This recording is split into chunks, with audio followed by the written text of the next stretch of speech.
Assalomu alaykum, hurmatli tomoshabinlar. Bugun men pensiyasini bank kartasiga oladigan har bir inson uchun juda muhim bo'lgan masalani tushuntirib beraman. Bu gap faqat pensionerlarga emas, ularning farzandlari, nevaralari, yaqinlari, qo'shnilari uchun ham kerak. Chunki ko'p odamlar pensiya kartasidagi pul nega ushlanib qolyapti? Karta nega blok bo'lyapti? Bankomatdan pul yechishda nega muammo chiqyapti? Firibgarlar nega aynan pensionerlarni nishonga olyapti degan savollar bilan qiynalmoqda. Men bu videoda vahima qilish uchun emas, balki sizni ogohlantirish va himoya qilish uchun gapiryapman. Ma'lumot juda muhim. Ayniqsa ota-onasi yoki buysi buvasi pensiyani kartaga oladiganlar albatta eshitsin. Hozirning o'zida kanalga obuna bo'ling, videoga like bosing, chunki bunday ogohlantirishlar ko'proq odamlarga yetib borishi kerak. Oldin ko'pchilik pensiyasini naqd pul shaklida olardi.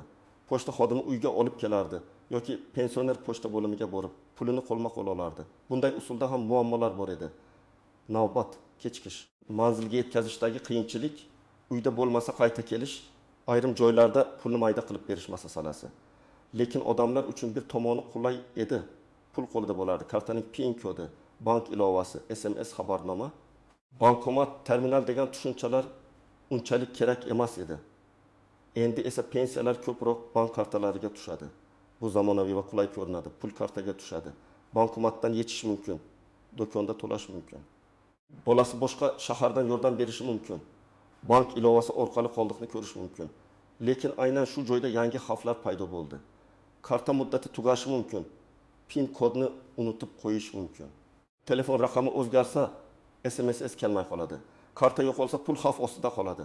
Firibgarlar qo'ng'iroq qilib kod so'rashi mumkin. Ayrim holatlarda qarzdorlik bo'lsa, karta orqali tushgan puldan ushlab qolish xavfi ham yuzaga keladi. Eng katta yomon xabar shuki, ko'p pensionerlar kartani oddiy plastik deb o'ylaydi. Lekin aslida u bank hisob raqamiga bog'langan moliyaviy kalit. Kimdir PIN kodni bilsa, telefoningizga kelgan SMS kodni olsa yoki bank ilovaningizga kirsa, pensiya pulingiz bir necha daqiqada yechilib ketishi mumkin. Bu hazil emas. Men amaliyotda shunday holatlarni juda ko'p ko'rganman. Asosiy qism nimalarni bilish kerak? Kim xavotir olishi kerak? Kim unchalik xavotir olmasligi mumkin? Birinchi navbatda shuni tushuning. Pensiya kartaga tushishi pensiya bekor qilindi yoki kamaydi degani emas. Pensiya tayinlangan bo'lsa, odatda u belgilangan tartibda o'tkaziladi. Muammo ko'pincha pul tushgandan keyin boshlanadi. Ya'ni pul kartaga keladi. Lekin odam undan foydalana olmaydi yoki pul kutilmaganda kamaygan bo'ladi. Masalan, birinchi holat, karta muddati tugagan. Odatda bank kartalarida amal qilish muddati bo'ladi. Pensioner buni sezmasligi mumkin. Chunki karta uyda turadi. Pul tushayotganini farzand tekshiradi. Yoki faqat oyda bir marta bankomatga boradi. Agar karta muddati tugasa, ayrim operatsiyalar ishlamasligi mumkin. Pul hisob raqamiga tushgan bo'lishi mumkin. Lekin karta orqali yechib bo'lmaydi. Shunda odam pensiyam tushmabdi deb o'ylaydi. Aslida pensiya tushgan, faqat karta yangilanishi kerak. Misol keltiraman. Toshkent viloyatida yashovchi 68 yoshli otaxon har oy 20.800 ming so'm pensiya oladi. U bankomatga boradi, karta ishlamaydi. Bankomat karta amal qilish muddati tugagan degan xabar beradi. Otaxon esa buni tushunmay, pensiyamni to'xtatib qo'yishdi deb xavotirga tushadi. Bankka borganda ma'lum bo'ladi. Pul hisobda turibdi, faqat yangi karta chiqarish kerak. Mana shu oddiy masala odamni 2-3 kun sarson qilishi mumkin. Ikkinchi holat, karta blok bo'lishi. Banklar hozir xavfsizlik sababli shubhali operatsiyalarni ko'rsa, kartani vaqtincha blok qilishi mumkin. Masalan, bir kunda odatdagidan ko'p pul o'tkazmalari bo'lsa, begona qurilmadan ilovaga kirilsa, noto'g'ri PIN kod bir necha marta terilsa, karta bloklanishi mumkin. Bu pensionerni himoya qilish uchun qilinadi. Lekin odamga tushuntirilmasa, juda katta qo'rquv paydo bo'ladi. Masalan, ona har oy pensiyasini oladi va o'g'liga 500 ming so'm o'tkazadi. Bir kuni nevarasi telefoniga bank ilovasini o'rnatib, bir necha marta parolni noto'g'ri kiritadi. Bank xavfsizlik tizimi buni shubhali deb ko'radi va kirishni cheklaydi. Ona pulim yo'qoldi deb o'ylaydi. Aslida hisobdagi pul joyida faqat identifikatsiyadan o'tish yoki bankka murojaat qilish kerak. Uchinchi holat, ijro hujjatlari bo'yicha ushlab qolish. Bu eng og'riqli masala. Agar pensionerning kommunal qarzi, kredit qarzi, aliment sud qarori yoki boshqa ijro hujjati bo'yicha qarzdorligi bo'lsa, ayrim holatlarda bank hisoblariga cheklov qo'yilishi mumkin. Bu har doim ham butun pensiya olib qo'yiladi degani emas, lekin odamlar buni bilmagani uchun shokka tushadi. Men pensiya olaman, nega kartamdan pul ketdi degan savol ko'p uchraydi. Bu yerda juda muhim nuqta bor. Pensiya ijtimoiy to'lov bo'lsa ham, qarzdorlik masalasi alohida tartibda ko'riladi. Har bir ushlab qolish qonuniy asosga ega bo'lishi kerak. Agar sizning kartangizdan pul yechilgan bo'lsa, bankdan kimning talabiga asosan qaysi hujjat bilan qancha miqdorda ushlab qolindi degan ma'lumotni yozma ravishda so'rashga haqqingiz bor. Shunchaki telefon orqali pul ketibdi deb qolib ketmang. Hujjat talab qiling. 4-holat firibgarlik. Hozir pensionerlar eng ko'p aldanayotgan yo'nalish shu. Firibgar qo'ng'iroq qiladi va o'zini bank xodimi, pensiya jamg'armasi xodimi, soliq xodimi, hatto huquq tartibot organi vakili deb tanishtiradi. Kartangiz blok bo'ladi, pensiyangiz to'xtaydi, kompensatsiya chiqdi, sizga qo'shimcha pul tushadi. Ma'lumotni tasdiqlang deydi. Keyin karta raqamini, amal qilish muddatini, SMS kodni, PIN kodni so'raydi. Mana shu yerda pul yo'qoladi. Men qat'iy aytaman, bank xodimi hech qachon sizdan PIN kod so'ramaydi. Pensiya organi hech qachon sizdan SMS kod so'ramaydi. Hech qaysi davlat idorasi telefon orqali hozir kodni ayting, bo'lmasa pensiyangiz to'xtaydi demaydi. Agar kimdir shunday desa, bu deyarli aniq firibgar. 5-holat. Yaqinlarning o'zi kartadan noto'g'ri foydalanishi. Bu gap og'ir, lekin aytish kerak. Ba'zi pensionerlar kartasini farzandiga, keliniga, nevarasiga berib qo'yadi. O'zim tushunmayman, sen yechib ber deydi. Ko'pincha oilada ishonch bor, muammo yo'q. Lekin ayrim hollarda pensiyaning bir qismi pensioner bilmagan holda ishlatib yuboriladi. Keyin pensioner doriga pul topolmaydi, kommunal to'lov qila olmaydi. Shuning uchun karta kimning nomida bo'lsa, nazorat ham o'sha odamda bo'lishi kerak. Yordam berish boshqa, butunlay boshqarib olish boshqa. Kimlar ayniqsa ehtiyot bo'lishi kerak. Birinchidan, yoshi katta, telefon va bankomatdan mustaqil foydalana olmaydigan pensionerlar. Ikkinchidan, kartasi eskirgan yoki muddati tugashiga yaqin bo'lganlar. Uchinchidan, kredit yoki kommunal qarzi borlar. To'rtinchidan, telefon raqamini tez-tez almashtirganlar. Beshinchidan, kartasini boshqa odamga berib qo'yganlar. Kimlar unchalik xavotir olmasligi mumkin? Agar siz kartangizni o'zingiz nazorat qilsangiz, PIN kodni hech kimga aytmasangiz, SMS kodni bermasangiz, karta muddati joyida bo'lsa, bankdagi telefon raqamingiz o'zingizda bo'lsa, qarzdorliklaringizni tekshirib tursangiz, unda katta xavf ancha kamayadi. Lekin baribir beparvo bo'lish mumkin emas. Endi ko'pchilik e'tibor bermaydigan nozik masalalarni tushuntiraman. Birinchi nozik jihat. Karta bilan hisob raqam bir xil narsa emas. Karta bu faqat hisobdagi puldan foydalanish vositasi. Karta yo'qolsa yoki muddati tugasa pul yo'qoladi degani emas. Pul bank hisob raqamida turadi. Shuning uchun karta ishlamasa, vahima qilmang. Avval bankdan hisob holatini tekshiring. Ikkinchi nozik jihat. SMS xabarnoma ulanmagan bo'lsa, siz pul tushganini ham, yechilganini ham vaqtda bilmay qolishingiz mumkin. Ayniqsa pensionerning telefoni oddiy tugmali telefon bo'lsa ham SMS kelishi mumkin. Agar SMS kelmayotgan bo'lsa, bankka borib, qaysi raqam ulanganini tekshiring. Juda ko'p holatda eski raqam ulangan bo'ladi, raqam ishlamaydi. Lekin bank tizimida o'sha turadi. Natijada muhim xabarlar pensionerga yetib bormaydi. Uchinchi nozik jihat bankomat komissiyasi. Ba'zi bankomatlarda, ayniqsa boshqa bankomatidan pul yechilsa, komissiya olinishi mumkin. Odam 20 million so'm yechmoqchi bo'ladi. Lekin komissiya sababli kutilganidan kamroq pul oladi yoki operatsiya rad etiladi. Shuning uchun pensiya qaysi bank kartasiga tushsa, imkon qadar o'sha bankomatidan foydalanish foydaliroq bo'lishi mumkin. Komissiya shartlarini bankdan aniq so'rang. 4-nozik jihat naqd pul yechish limiti. Ayrim bankomatlarda bir martalik yoki kunlik yechish cheklovi bo'lishi mumkin. Pensioner pulimni bermayapti deb o'ylaydi. Aslida bankomatda naqd pul kam bo'lishi yoki limit bo'lishi mumkin. Bunday holatda boshqa bankomatga borish, bank kassasiga murojaat qilish yoki operatsiyani bo'lib bajarish kerak bo'ladi. 5-nozik jihat. Pensiya tushadigan karta yo'qolsa, darhol blok qilish kerak. Balki uyda qolgandir. Ertaga qidiraman deb yurish xavfli. Agar karta kontaktsiz to'lovga ulangan bo'lsa yoki PIN kod karta bilan birga qog'ozga yozib qo'yilgan bo'lsa, pul tez ketishi mumkin. Juda ko'p odam PIN kodni karta g'ilofining ichiga yozib qo'yadi. Bu eng katta xato. Karta yo'qolsa, firibgarga kalitni ham birga bergan bo'lasiz. 6-nozik jihat. Pensioner vafot etgandan keyin karta orqali pul yetish masalasi. Bu juda ehtiyot bo'lish kerak bo'lgan mavzu.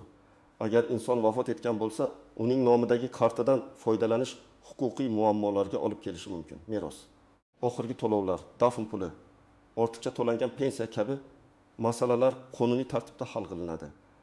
Karta menda edi, yechib oldim degan oddiy qaror keyinchalik muammoga aylanishi mumkin.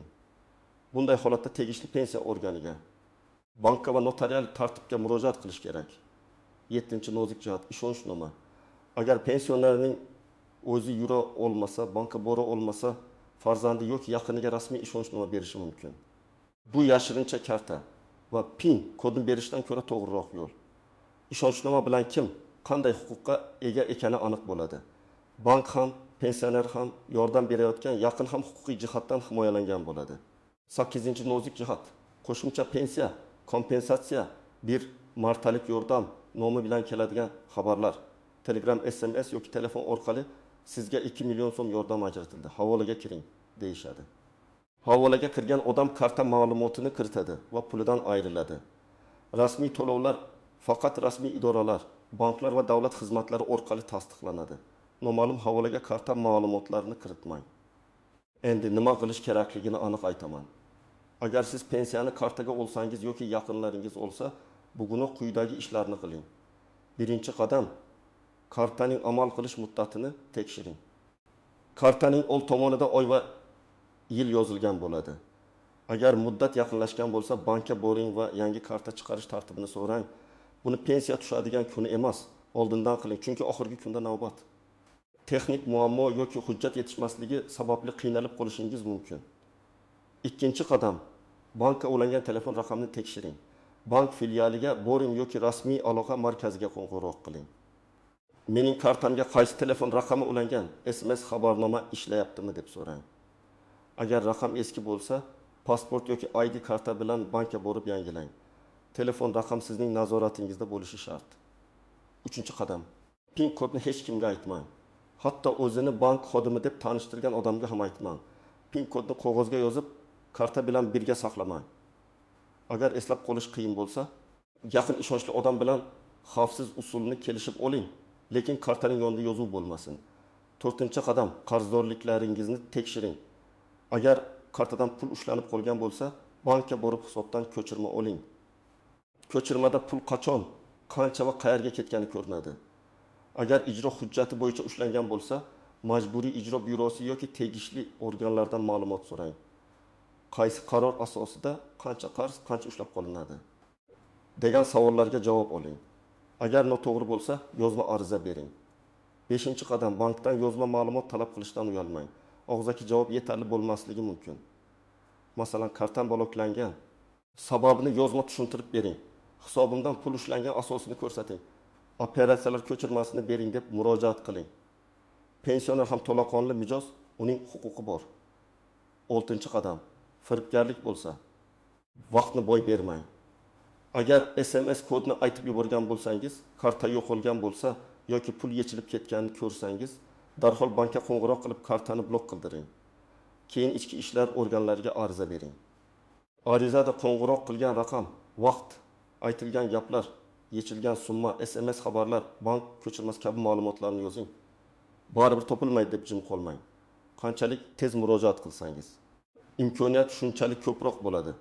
7-qadam, yoshi katta yaqinlaringizga bankomatdan foydalanishni bir marta emas, bir necha marta ko'rsating. Faqat mana bunday qilasiz deb ketmang. Birga boring, pul yechishni ko'rsating. Chekning nima ekanini tushuntiring. Noto'g'ri PIN kod kiritmaslikni ayting. Bankomat yonida begona odam yordam taklif qilsa, kartani qo'liga bermaslik kerakligini alohida ta'kidlang. 8-qadam. Pensiya pulini bir kundan hammasini yechish shartmi yoki yo'qmi? O'ylab ko'ring. Ba'zi odamlar xavfsizlik uchun hammasini naqd qilib oladi, ba'zilar esa kartada qoldiradi. Har ikki yo'lning o'z xavfi bor. Uyda katta miqdorda naqd pul saqlash ham xavfli, kartada qoldirish ham ehtiyotsizlik bo'lsa xavfli. Eng to'g'ri yo'l xarajatlaringizni rejalashtirish, kerakli qismini yechish, qolganini nazoratda saqlash. 9-qadam. Agar pensionerning o'zi bankka bora olmasa, rasmiy yo'l tanlang. Ishonchnoma bankning uyga xizmat ko'rsatish imkoniyati, yaqinlar orqali qonuniy vakillik masalasini bankdan so'rang. Har bir bankda tartib farq qilishi mumkin. Shuning uchun aniq ma'lumotni aynan pensiya kartasi ochilgan bankdan oling. 10-qadam. Barcha hujjatlarni tartibga soling. Pasport yoki ID karta, pensiya guvohnomasi yoki pensiya bo'yicha ma'lumot, bank shartnomasi. Karta konverti bo'lsa, bank ko'chirmalari, telefon raqami, kimning nomida ekani haqidagi ma'lumotlar kerak bo'lishi mumkin. Hujjatlar bir joyda xavfsiz papkada tursin. Yaqinlaringiz favqulodda holatda qayerga murojaat qilishni bilsin. Demak, bugungi yomon xabar shuki, pensiyani kartaga olish qulay bo'lsa ham beparvolik qilinsa, pensioner pulidan ayrilishi, kartasi bloklanishi, muddati tugagan karta sababli sarson bo'lishi, qarzdorlik tufayli ushlab qolishga duch kelishi yoki firibgarlar tuzog'iga tushishi mumkin. Lekin yaxshi tomoni ham bor. Agar siz oldindan tekshirsangiz, hujjatlarni tartibga solsangiz, PIN kod va SMS kodni hech kimga bermasangiz, bankdan yozma ma'lumot talab qilsangiz, bu muammolarning katta qismini oldini olasiz. Men sizdan iltimos qilaman, bu videoni faqat o'zingiz ko'rib qo'ymang. Ota-onangizga, buvingizga, bobongizga, qo'shningizga tushuntiring. Ayniqsa telefon orqali kod so'rasa, hech qachon aytmang degan gapni ularga qayta-qayta eslating. Izohlarda yozing. Sizda yoki yaqinlaringizda pensiya kartasi bilan bog'liq muammo bo'lganmi? Karta bloklanganmi, pul ushlanganmi? Firibgarlar qo'ng'iroq qilganmi? Tajribangiz boshqalarga yordam berishi mumkin. Videoga like bosing, kanalga obuna bo'ling va yaqinlaringizga yuboring. Bitta ogohlantirish kimningdir bir oylik pensiyasini saqlab qolishi mumkin.